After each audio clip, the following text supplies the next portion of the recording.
Welcome, adventurers. My name's Takriva, and this is Pillars of Eternity. As I said yesterday in my vlog post, vlog video thingy, I want to play what I want to play, and I will play what I want to play, and if I really enjoy it. And I want to play Pillars of Eternity, and those of you who posted were like, mostly want to see me play more grand strategy games. Of course, I do, but I also enjoy different types of games, and I really enjoy RPGs. Now, Pillars of Eternity is a old school Baldur's Gate style game by Obsidian Entertainment, published by Paradox Entertainment. No, Interactive. It's Paradox Interactive who publishes Pillars of Eternity, but it's made by Obsidian Entertainment. And if I'm not mistaken, Knights of the Old Republic 2 was made by Obsidian. And Knights of the Old Republic is probably the best RPG I have ever played, and Knights of the Old Republic 2 is also really good. Never actually managed to finish that up because I got stuck on one of the final bosses in the game. But that's beside the point. Anyway, I'm gonna play some Pillars of Eternity. I've done some settings changes and such. Let's start a new game. This first episode will be my character creation. So this is essentially episode 0 or 0.5, or just episode 1, in which we create a character. Anyway, I'm gonna play on normal difficulty, because they say on hard difficulty is suited for Infinity Engine veterans who are looking for a challenge. Now, I would like a challenge. If it's possible, I will play it hard, if I can still up the difficulty. Path of the Damned is like, not right now. But I am going to play on expert mode. And for the sake of recording this all, I'm not going to play on the Trial of Iron. I mean, my save game would be completely deleted. There's only one save file and such. If something really bad happens, say the game crashes, I still need to be able to get back into where I was before, or anything like that. So I'm gonna play normal on expert mode. Expert says it disables a number of helper features in the game. Players who want to rely on their own faculties and intuition while playing the game should play expert mode. It's option select when you start a new game, yada yada yada. Basically, I don't want to be babysat. I did some other settings that I'm like, these settings, they don't necessarily make it hard, but make it somewhat more engaging, I suppose. Now, the character creation is quite extensive, and ooh, we get an introduction here. So we'll get to that part soon. Obsidian Entertainment presents Pillars of Eternity.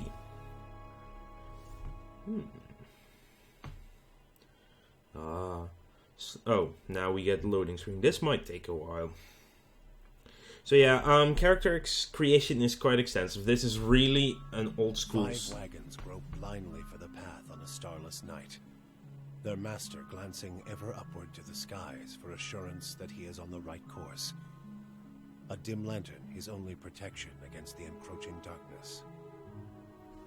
But the skies bring no comfort, shining no light, betraying no hint of what they know. The caravan carries travelers bound for the frontier hamlet of Gilded Vale, you among them, where a local lord has offered land and wealth to settlers from abroad looking for a fresh start.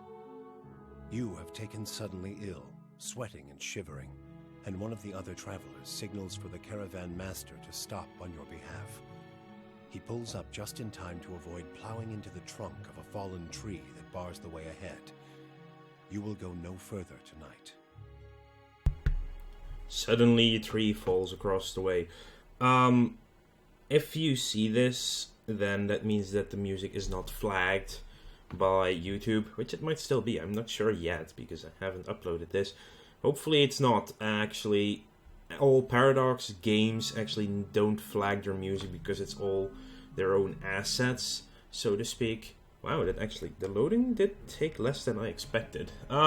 So sex, race, class, attributes, culture, appearance, and voice. All we can do. Now, for the sake of keeping things interesting, I'm going to play as a female character. I'm not sure how that affects the game, if at all. Anyway, we're going to go with hang on. So a woman's role in Eora is largely dependent on where she is from. In the Edir Empire, Valian republics, and the Darewood, women occupy many domestic, educational, and organizational roles. They are the primary hunters, soldiers, and leaders of the tribes of Nasitak. In Air Glenfath and Ixamitl, women and men have more fluid social roles. In all societies, there are exceptions to the rule, and women can be found in a wide variety of stations and professions. And if I click male, men's, it also varies from culture to culture. Basically, see in the first areas they place them at the forefront of military, politics, and heavy labor. Well, the heavy labor part is actually not surprising. Anyway, we're going to play a female. I tend to play women more in RPGs because it allows for some other interesting things. It's just... Anyway, there are 6 races, and every race has a sub-race. Humans, commonly called folk, most common race in the Darewood, the Aether Empire, Old Valia, and the Valian Republics. Largest towering Aumaua. Humans are known for their strength and willpower. So we have the Aumaua. Whoa. Largest of the Kith races and commonly found in or near oceans. So they have more might. They're like sort of orcs, but different style, I guess, maybe.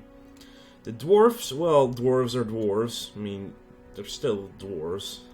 There's elves, and elves are elves. I mean, dwarves and elves and humans are like the staple 3 races in RPGs nowadays, anyway. Elites of the good races as well. But there are more, of course. Dominant race. So each race gives a different stat thing. And you can actually see what something does as well if you hover over it. Dexterity is an abstraction of a character's hand-eye coordination, balance, and overall grace. Well, I'm not very graceful in real life, but I do like dexterity type of characters. The Orlon are the smallest of the Kith races. Oh. Kith races. Interesting. So, does it? No, we don't get a chance to look at Kith, but... And there are the Godlike. Are children of the Kith. The Kith means civilized races in quotation marks. Holy crap, that face. The Godlike, yeah, I've read about this before. The Godlike are special. They bless with physical aspects associated with the gods, though some do not consider it a blessing. Dexterity, intellect bonus. Anyway, I like, as I said, a dexterity type of character. Dexterity mostly comes from an elf. What does resolve do? Internal drive, determination, fearlessness, and the emotional intensity they can protect to others. Might is probably just strength. Physical and spiritual strength as well, so it will still be important. That's the thing. The stats, it's very different from the most RPGs in your constitution. Yeah, overall health and stamina. Actually, I like dexterity style classes, but I think I'm gonna play a dwarf. Because, yeah, I mean, it's still a dwarf. And I do like the fact they have bonus might. They have less dexterity, that's the problem, though. Perception is character senses as well as their instinctive ability to pick up on details. Yeah, I think we're gonna... Dwarf or elf. You know what? Screw this. I'm gonna get myself a coin. So, if I cannot choose between 2 things, and this is something I usually never do, because I usually know what I want to do. Anyway, heads means dwarf, tails means elf. And it's tails, so that means we're gonna play an elf. I mean, yeah. But then there are the wood elves and the pale elves. They also have different things. Distant advantage. Against any enemy that is more than 4 meters away, wood elves gain bonuses to accuracy, deflection, and reflex. Actually, yeah. I think I'm going to pick a wood elf. And pale elf is quite pale. Elemental endurance. All pale elves have increased burn and freeze damage reductions. That can actually be pretty good. But we're going to pick up a wood elf. Because I would like to play a ranger type. Yeah. Guy, stealth, survival, endurance, low endurance, high health, low endurance. Huh. Because, this game uses endurance and health is, how much, long-term damage, and endurance is short-term damage. And This way you can be knocked out in a fight, but that won't. That will basically cause if your endurance is out, you are knocked out. But if your health is high, it does take a long time before you are completely dead. Accuracy is very high, deflection. Let's actually go through most of the classes. So barbarians are pretty. Yeah, barbarians are usually dressed like something like this. See, endurance is high here. Chanter is like a special type of bard. Endurance is low. What is a cipher? Ciphers were once called mind hunters. Ooh, very low endurance actually. Yeah, that's not even nice. Druids are like priests that can change into animals. Fighter is a fighter. They do have high. Monk. Ooh, that's basically a wow, high stats on everything. As monks are damaged, their pain generates wounds. Wounds can be used to power many of the monk's special abilities. Oh, that's also a very interesting type of character. But I think they would do better with might than with. Then again, it might still be good. Paladin, well, yeah, Paladin is the good guy for the gods and stuff. Priest, also low endurance, very low health. Ranger actually has high health. A rogue has also got some low stuff. And there's the wizard, who is a wizard. So, I like the idea of being a ranged guy, especially because of being a wood elf. You know what I'm gonna do? I'm gonna do another coin flip. Heads, I'm gonna play as a ranger. Tails, I'm gonna play as a monk. If I get to be a monk, I'm gonna go back and become a pale elf instead. Just so it's a little bit better. It's Tails, so that means I'm gonna play a monk character, apparently. Yeah, a monk. So, monks belong to a variety of fighting orders and have sprung up in Ixamital and the Eastern Reach over the past few centuries. While many monastic orders can trace their teachings to the enduring founder, Tletak, individual organizations vary greatly in their focus, morality, and ethics. Transcendent suffering, anyway. When monks have no weapons equipped, their unarmed attacks are exceptionally powerful and continue to increase in damage as they gain levels. Interesting. Wounds, it's when you take damage, you can do stuff. So very high health, very high endurance, very high accuracy, very high deflection.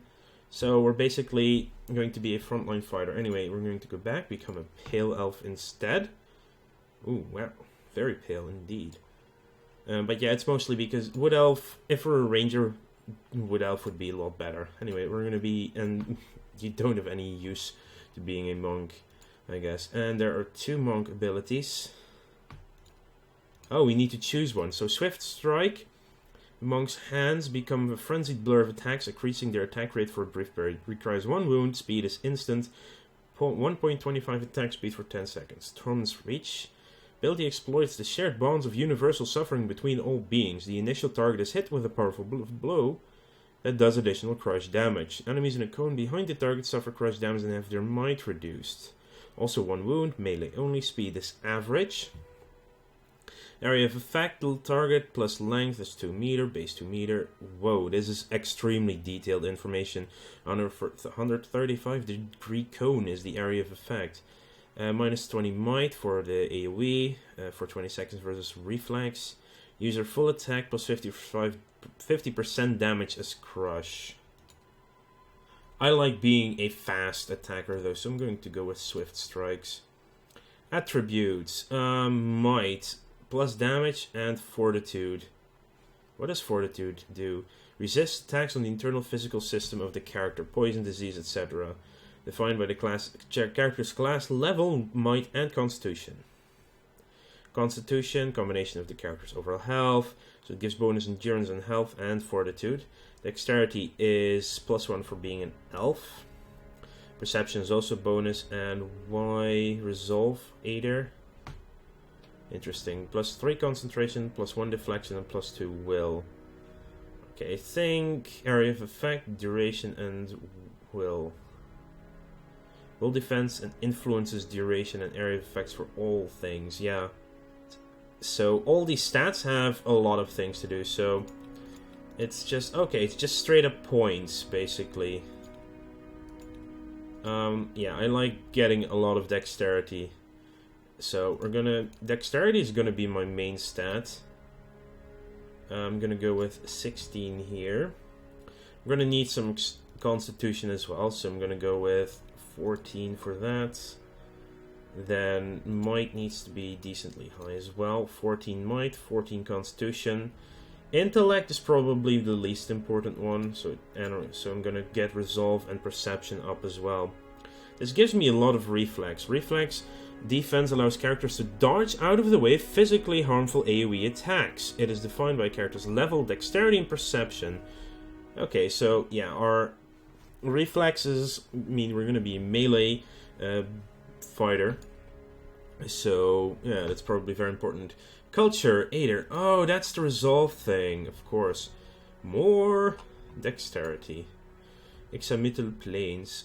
Culture. Oh, where we're actually from. So the Aider Empire is currently the largest and most powerful force in this part of the world. It's centered around the equator and has a tropical climate. Though the Empire has colonies in numerous areas of the world, Greater Aider is at its heart and houses the majority of its human and elven nations. Deathfire Archipelago, consisting of the nation of Nasitak, dozens of Aumau settlers. Okay, that's probably not where we're from then. Examital Plains. Oh, cool. This is a bit of... I think that seems a little bit culturally native South American. Examitals. Mesoamerican, maybe even. Old Valia. Ooh, that's a cool monk outfit. That's really a classic monk outfit, almost. Counting many humans and dwarves on their rank. Yeah, we are an elf, so that would be a little bit strange. Bonus Constitution, the Living Lands, bonus Might, the White that wins. Ah, this is the barbarians are from, basically. Yeah, this is a good question. I like having more dexterity, obviously. Home to Boreal, Dwarves, Aumau, and a mixed variety. Last stop for anyone headed east. Okay, you know what? I'm gonna throw one more coin. And it's gonna be between Examital Plains for tails and Deathfire Archipelago for heads. No. And it's heads, so it's gonna be the Archipelago. That's fine. It really is. That's culture. Oh, a background. Really. Wow. So we could be an aristocrat, a drifter, an explorer, a hunter, a laborer, a mercenary, a raider, a merchant, or a slave. And this gives different kinds of stats because your background basically, yeah, you get other things. Character creation in an RPG takes really long. Athletics, survival, a raider, stealth, lore and mechanics. What is this? Traps and locks can be a problem. Ah, okay, so that type of mechanics. Athletics and lore, stealth and survival. Why are these both stealth and survival? Drifter and hunter. Athletics, tiring work, traveling, fighting, and scrambling, upfall, and stacks can take its toll. Yeah, I think I want something with athletics. So, survival. Better use of the food and potion items they find. The higher the character's survival skill, the longer the duration of such items. Interesting. I'm gonna think blade and battle is your way of life. You solve your problems by pulling out your weapon and applying force. I think that will be it. Life on the wrong side of the law. That's actually a more interesting idea. Stealth allows characters of any class to attempt to avoid being seen or heard. You know what? I'm gonna go with being a raider. So I'm a Deathfire Archipelago raider. And now our appearance. I think, yeah, it might not be that important, but still. So these are the colors. Ooh, vibrant. I think red is a nice color, except secondary. What is that? Pants? Yeah, it's pants. So we are black pants now, white pants. Well, it doesn't really. It's very much downplayed, this color particularly. I think going with... No, I'm just going to go with black pants. The skin. Ah, yeah, the pale elf. Is this quite pale, but I don't necessarily like the blue. I think this is good. And the hair color, very... yeah, like this. Facial hair, none. We're female. Head. I think this looks fine. And then the hair. Oh god, this is going to be tough deciding on a hairstyle. Okay, it needs to be a good-looking monk hairstyle. I know maybe bald is quite a norm for monks usually. Hey, look, it's a mohawk. Yeah, no, that's not gonna happen. I do need to have... Well, that's actually quite cool hair at number 8. Oh, no, this is it, yeah. I know what I like. Hello there, is that... Here's some elves. These are strange looking elves. Yeah, the portrait really goes with... it really ties the room together, I guess. Or the character. Now this is, I think, a dwarf-ish character. But the portrait... Oh, okay, that's... Then we go into the male category. I think it left us off at 42 to start off with, right? Yeah. Basically, there aren't many portraits because your appearance can be quite different. They seem both to be pale elves. I like this. You know what? No, I'm gonna go with the standard one. Here we go. And then there is the voice. I'm not gonna go with a... ooh, we could have no voice at all. Yes. Follow me. Onward! Quickly and quietly. I shall lead us. Easy now. Yes? Follow me. Nice and slow. Huh? Follow me. A blade in the dark. Well, now I am leader of the group. Now we're gonna have a female sinister voice. I liked it. Name's gonna be quite simple. And we're Takriva, the level 1 monk. I think if I press done, the game starts. So I would like to thank you all for watching. Make sure to like this video if you enjoyed the character creation. See what's ahead of us. And otherwise, I will see you in the first real episode of Pillars of Eternity. Oh, yeah. See you later.